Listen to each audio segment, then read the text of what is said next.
Hi ma'am, Mami Hofsna, ma'am bu ikong nung nakwaram jari. Masih di wahaya mani katang tampay ay ko ma'am. Nung ay doy jani wari di kang Amuksu Mami, Amuksu nganli. Nung ay jani Manipur se, sumay na Amuksu Mami, Amuksu nganli. Kang kuki kang di kayong kang amoy. Amaro te ab nung ngar jani hai si wari je. Amuksu Mami, Amuksu nganli hai je. Kang ba. Sum ngalo di yam na te na. Mui punchi. Kang. Amuksu mamdam, Amuksu ngandam ne kang ba. Aduna dum lay ko. Sagi tha amani dagi propaganda tarukpa mayam dudi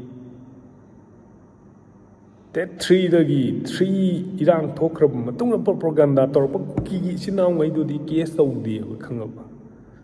si jina kanana phone tor nishaban gi nupi du na kanano social media da ngang iba nupi du na kanano adai di adu da propaganda adai di kare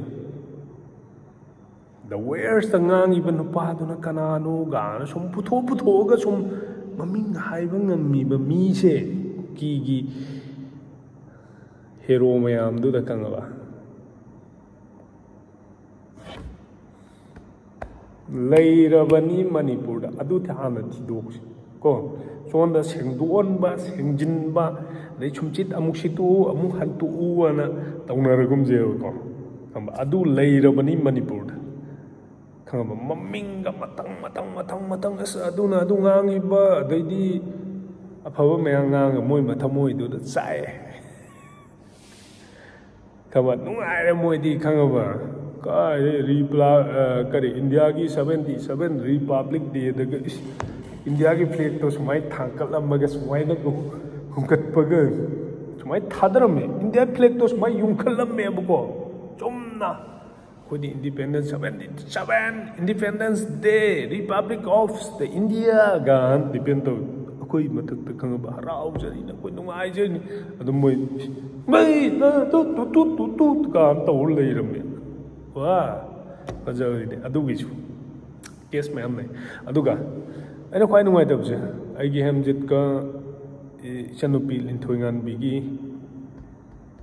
magi moi ani justice puthok pa me adugi matungda kaigino ai kada afaba mayam su proposition ho ju NIN CBI na mayam thigal ko kama phangbasu oisano kama afaba mayam proposition mosu laibak thibadagi ama tawbadagi mayam tawrumbo oirambe yai adubo aina matungda sum aigi keno conclusion kitang amuk lakeba sai India gi flag si Republic Day da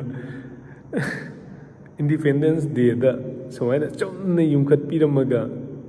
so I down taw se nuai te aduga sonda kuldip sing dus kuldip sir nangna sonda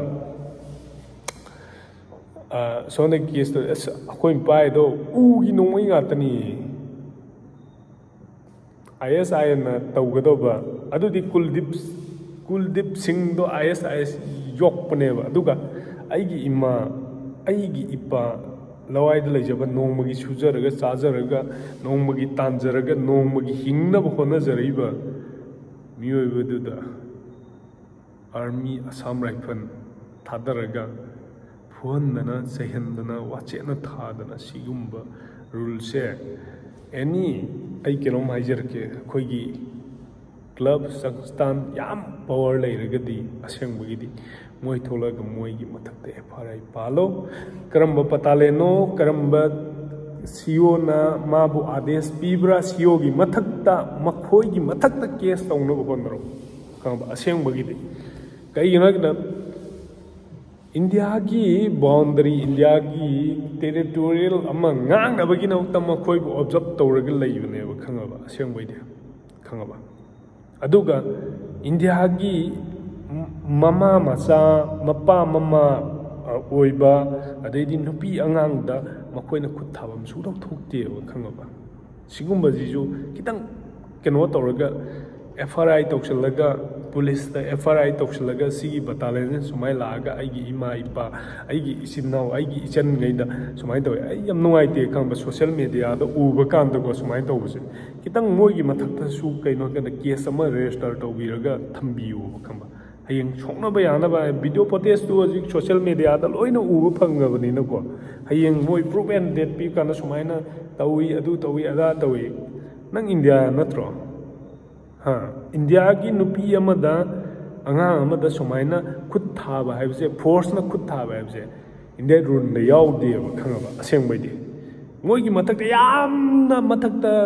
shops kaino kana yamma keno to ba yagre khangaba aseng baidi singwa mayam su lanji mayam ko aseng baidi khangba adugo afaba mayam su porkungna ba honaji aduga akhoi sengthokchaba na sum tohon baje si je asonda chalaga utpiro social media da utira no aigi wakhanda di khangaba asonda chalaga ne manungda dum loisan da biro khangaba yam nuai tabje khangaba so da mo brindavan tholkani se brindavan tholkani ama tholkani anga masa thuta lawa mayam gi ju tholkani kai no tong nei ji bo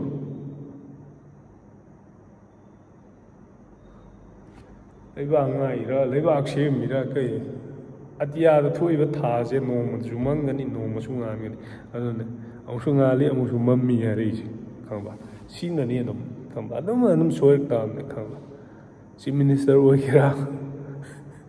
Sarkar Ogira, Louis Shoydam, the Cardium Shoydam, a soy man. Sir, so my dogs, Minazine, so my dog, Minazine, so my dog. Mafamada, Sumaina, Dominazine, and Dominazine. Ugina CM Birindi Maitayine. No in Namagi Maitayine, Kangaba. I know as he was CM Birina, as he was Chief Minister Orekanda. I Lomium, I can almost so I see what Kari Pangia. Huh? I know Saga, but Tibong don't know the Loipi even a Kangaba. Saying the Gishak, the Amataki, Adu the Kangaba, no the Loipi even a Kangaba. No adu bukang bade noi ngasi India da leba schedule tribe mayam je kari phangi nam ta hangusu Manipur da phangi ba facility nang ngasi bo phangoi khagaba yengo je Manipur da India da leba Andhra Pradesh da leba Kerala da leba mayam ji tam ta hangune kari phangi am ta hangune schedule caste ki naam mat le bhai tum log pata hai kuki tum log ko chahiye India से अलग होना है बजाऊंगा ऐसे बजाऊंगा ना ऐसे पीछे से ऐसे बजाऊंगा बजाऊंगा चलो 1 महीना 2 महीना 3 तारीख से तुम लोग ने ना प्रोपेगेंडा कर करके अभी अपने बंदे के नाम ले रहे हैं ना ये गलत है पता है तुम लोग को मेरे को जय राम बहुत अच्छे आता है पता है Sumai Togumze, Kangaba. Yam no Minga, no indory.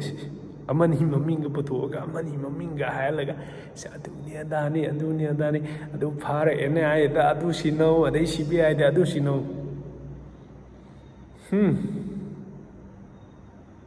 No in Napunsi the ne, Kalunu, Kangaba.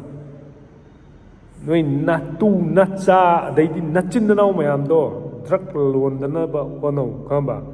Manipur the labor, Aiki Ima Icha Ichino Mayamdi, Honabane. India is the massacrum of him Dakani, Kram of him the lady. Nashi woke tied in a poina Kamba. No, you ma pump cutting Makasat Pamatam, the Karamba from the Ijat Taugataki Noibo. Noibu Karamba Nang Hankani, Nankai de no Hankani,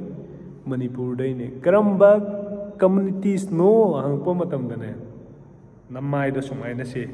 sumai kupsal chalo sija go sumai thang chingjal laga si go ai matam khuding makta hangi da ai gi da na noiba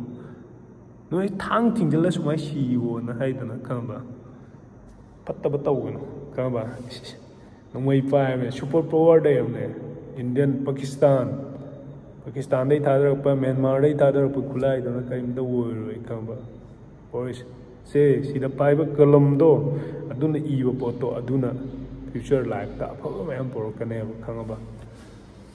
ꯑꯗꯨꯅꯤꯗ ꯑꯩꯅ ꯍꯥꯏꯖꯅꯤꯡꯕꯗꯤ ꯃꯃꯤ ꯍꯣꯞꯁ ꯃꯊꯪꯗꯁꯨ video ꯃꯌꯥꯝ ꯄꯨꯊꯣꯔꯛꯀꯦ ꯃꯌꯥꯝꯒꯤ ꯅꯨꯡꯉꯥꯏꯅꯕ ꯃꯌꯥꯝꯒꯤ ꯑꯩꯅ ꯈꯇꯪ ꯉꯥꯡꯈꯤꯕꯁꯤꯗꯅꯦ ꯁꯣꯁꯤꯌꯦꯜ ꯃꯤꯗꯤꯌꯥꯅꯤ ꯌꯥꯝ ꯍꯛꯆꯟꯅ ꯂꯧꯕꯤꯅꯨꯀꯣ ꯌꯨꯠ ꯑꯣꯐ ꯃꯅꯤꯄꯨꯔ ꯀꯅꯥꯅꯣ ꯈꯪꯗꯦ ꯑꯩꯁꯨ ꯌꯨꯠ ꯑꯣꯐ ꯃꯅꯤꯄꯨꯔꯅꯤ ꯑꯗꯨꯒ ꯌꯨꯠꯅꯦ ꯑꯩꯁꯨ ꯌꯨꯠ ꯈꯪꯉꯕ ꯃꯌꯥꯝ ꯍꯛꯆꯟꯅ ꯂꯧꯕꯤꯅꯨꯀꯣ ꯑꯃꯨꯛ ꯁꯦꯡꯗꯣꯛꯄꯤꯌꯨ ꯑꯗꯨ ꯇꯧꯒꯥꯅ ꯑꯃꯨꯛ ꯇꯧꯕꯤꯔꯛꯀꯅꯨꯀꯣ ꯈꯪꯉꯕ ꯌꯥꯝ ꯇꯜꯂꯦ ꯈꯪꯉꯕ ꯁꯦ ꯃꯅꯤꯄꯨꯔꯁꯦ ꯀꯥꯏꯗꯩ ꯍꯧꯔꯛꯄꯅꯣꯁꯦ ꯍꯥꯟꯅ ꯊꯤꯕꯤꯔꯣ ꯈꯪꯉꯕ ꯀꯪꯂꯥ ꯐꯖꯩꯅ ꯆꯪꯕꯗꯣ ꯑꯗꯨꯏ ꯃꯍꯨꯠꯇꯅꯦ ꯀꯥꯏ ꯆꯠꯂ ꯀꯥꯏ ꯂꯩ ꯀꯔꯝꯕ ꯃꯐꯝꯗ ꯂꯩ ꯑꯩꯈꯣꯏ ꯀꯥꯏꯗꯩ ꯍꯧꯔꯛꯄꯅꯣ ꯍꯥꯏꯕ ꯃꯐꯝꯗꯣ ꯍꯥꯟꯅ ꯊꯤꯕꯤꯔꯣ ꯑꯗꯨ ꯃꯇꯨꯡꯗ ꯃꯌꯥꯝ ꯊꯤꯃꯤꯟꯅꯁꯤ ꯃꯌꯥꯝ ꯂꯩꯃꯤꯟꯅꯁꯤ ꯃꯃꯤ ꯍꯣꯞꯁꯅ ꯃꯌꯥꯝꯕꯨ ꯏꯀꯧꯅꯣꯅ ꯈꯣꯏꯔꯝꯖꯔꯤ ꯖय ꯍꯤꯟ ꯖय ꯚꯥꯔꯠ